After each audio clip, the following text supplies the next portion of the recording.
if we get the good ending to this crisis, the one that we're in right now, not the collapse, not the coup, but the long, painful rebirth, what would we rebuild so our kids don't have to do it exactly this way again?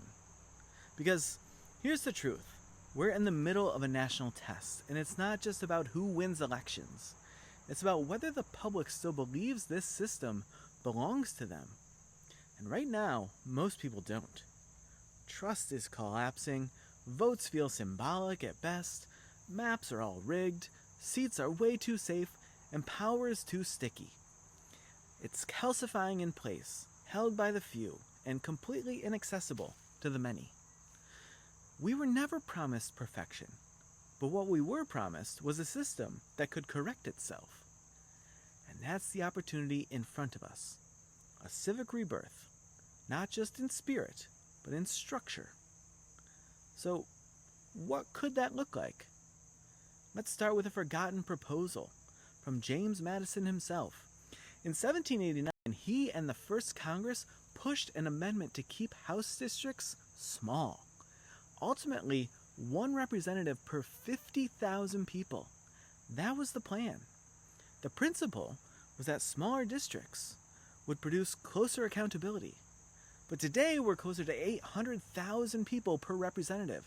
That's not representation. That's distance. Imagine a Congress where your rep actually knows your community, where they don't just raise money from you, they answer to you.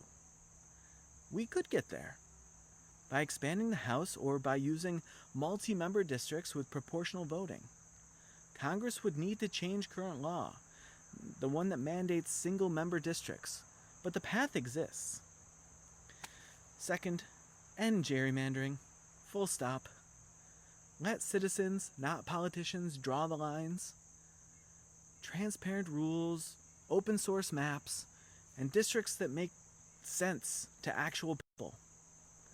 Since federal courts won't fix partisan maps, the states must do it. That alone would do more for civic trust than any speech ever could. Third, set limits on power and stick to them. That means term limits in Congress, though that would take a constitutional amendment, and fixed 18-year terms for Supreme Court justices. Experts debate whether that needs an amendment or a statute, but the idea is gaining ground. No more dynasties. Please. No more lifelong leverage. Just regular renewal, like any healthy ecosystem needs. And fourth, for God's sake, reform the Electoral College. We can't keep having presidents lose the popular vote and still win the office. Whether it's abolition, proportional allocation, or the National Popular Vote Compact, we need outcomes people can believe in again.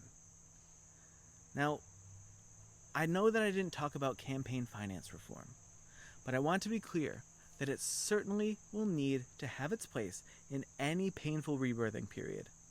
I will tackle that as part of my next series of suggestions or hopes for what we can try to accomplish coming out of this crisis.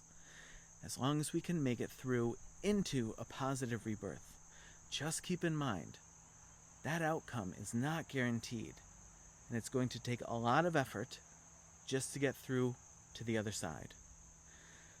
To wrap things up for now, these aren't fringe ideas.